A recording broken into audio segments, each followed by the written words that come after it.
करवा चौथ की ढेर सारी शुभकामनाएं मेरी बहनों को। आज के हमारे इस वीडियो में हम आपके लिए करवा चौथ के व्रत की पौराणिक कहानी लेकर आए हैं। बहुत समय पहले की बात है। एक समय की बात है, एक साहूकार के 7 बेटे और एक बेटी थी। कार्तिक मास की कृष्ण पक्ष की चतुर्थी तिथि को साहूकारनी की बेटी और बहू ने करवा चौथ का व्रत रखा था।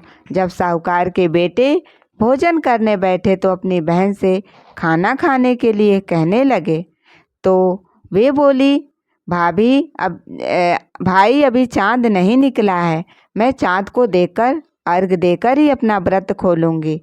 साहूकार के बेटे अपने बहन से बहुत प्रेम करते थे। उसमें उसका छोटा भाई ज़्यादा ही प्रेम करता था। वो अपने बहन को भूख से व्याकुल नहीं देख सकता था।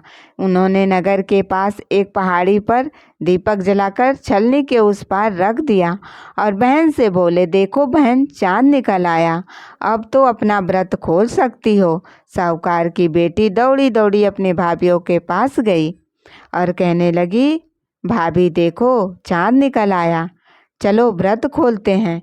यह सुनकर भाभिया बोली, भाई साहब, अभी चांद नहीं निकला है, हमारा चांद निकलने में थोड़ी समय बाकी है। भूख से व्याकुल साहूकार की बेटी चांद को देखकर भोजन करने बैठ गई। जैसे ही उसने पहला निवाला तोड़ा तो उसे छींक आ गई। दूसरा निवाला खाने गई तो उसमें बाल आ गया और तीसरा निवाला तोड़ते ही उसके ससुराल से बुलावा आ गया। पति बीमार है, जैसे भी हालत में है तुरंत ससुराल पहुँचो। माँ बेटी को विदा करने के लिए जब बक्से में से कपड़े निकालती तो बार बार काला और सफ़ेद रंग के कपड़े निकल रहे थे। तो माँ घबरा गई और बेटी से बोली, बेटी, रास्ते में जो कोई भी बड़ा मिले उसके पैर छूती जाना, और जो कोई भी तुझे पूर्ण सुहागन होने का आशीर्वाद दे वहीं अपने पल्ले में गांठ बांध लेना।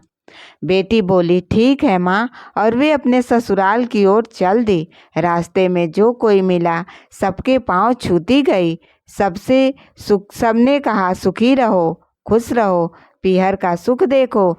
सबने आशीर्वाद दिया। देखते ही देखते वो अपने ससुराल पहुंच गई। ससुराल के आंगन में छोटी ननद खेल रही थी। जब उसके पैर छुए तब उसने आशीर्वाद दिया, सदा सुहागन रहो और सौभाग्यवती रहो, पुत्रवती रहो।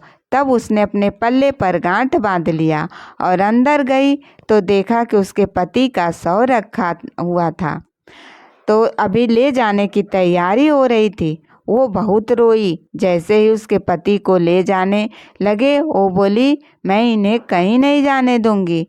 जब कोई नहीं माना तो बोली, मैं भी इनके साथ चलूंगी। जब वो नहीं मानी तो बड़े बुजुर्ग बोले, चलो इसे भी साथ ले चलो।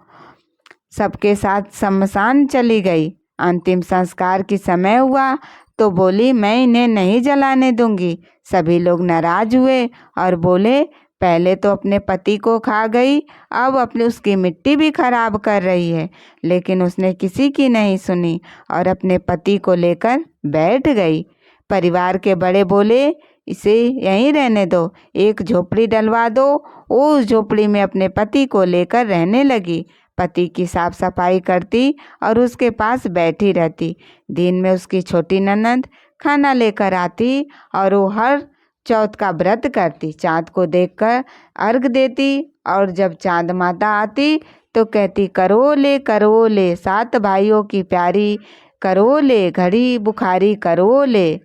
वो जो चौथ माता से अपने पति की प्राण मांगती, लेकिन चौथ माता उसे एक कहानी की कहती कि हमसे बड़ी चौथ माता आएंगी तब उनसे अपने पति के प्राण मांगना।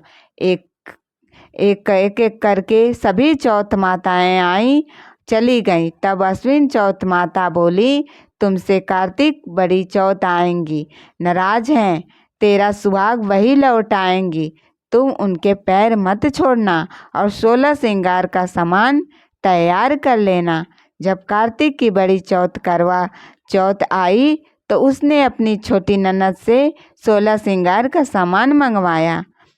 करवे भी मंगवाए। जब सास को ये पता चला तो वो बोली, पागल हो गई है, जो मांगती है दे आओ।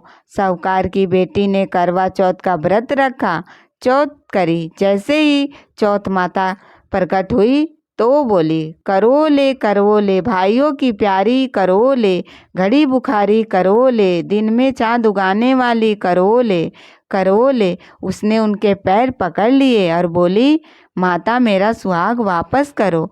चौथ माता बोली, तू तो बहुत भूखी है, 7 भाइयों की प्यारी बहन है, सुहाग का तेरे लिए क्या काम। वो बोली, माता मैं आपके पैर तब तक नहीं छोड़ूंगी जब तक आप मेरा सुहाग वापस नहीं करती। चौथ माता ने एक एक करके उसके सुहाग का सारा सामान मांगा। उसने 16 श्रृंगार का सामान चौथ माता को दे दिया। चौथ माता ने आँखों से काजल निकाला, नाखूनों से मेहंदी निकाली, मांग से सिंदूर निकाला और उसे करवो घोलकर छोटी उंगली से उसके पति को छींटा दिया। छींटा देते ही उसका पति जीवित हो गया और चौथ माता जाते जाते उसकी झोपड़ी पे लात मार गई, जिससे उसकी झोपड़ी महल बन गई। उसका पति जीवित हो गया। जब छोटी ननद खाना लेकर आई तो देखा भाभी की झोपड़ी की जगह महल खड़ी है।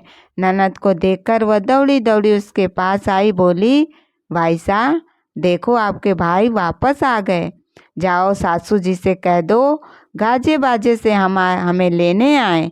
छोटी ननद दौड़ी दौड़ी माँ के पास गई और बोली, माँ भाई जिंदा हो गया है। माँ बोली, भाभी के साथ साथ तेरा भी दिमाग खराब हो गया है। नहीं माँ, मैंने देखा सच में भाई जिंदा हो गया है। सभी घर वाले गाजे बाजे के साथ अपने बेटे के लिए पहुँचे। बेटे को जिंदा देख सास बोली, बहू के पैर छूने लगी तो और बहू सास के पैर छूने लगी। बहू बोली, माताजी देखो आपका बेटा वापस आ गया। सास बोली, मैंने तो इसे 1 साल पहले भेज दिया था, ये तो तेरे भाग्य से वापस आया है। हे चौथ माता, जैसे आपने पहले लड़की के साथ किया वैसा किसी के साथ मत करना और इसके जैसा अमर सुहाग सबको देना। इस कथा को सुनते, हुंकार भरते और कहते जो भी हैं उनके पति और उनके सुहाग को सौभाग्यवती बनाना। जय चौथ माता। प्रेम से बोलो चौथ माता की जय।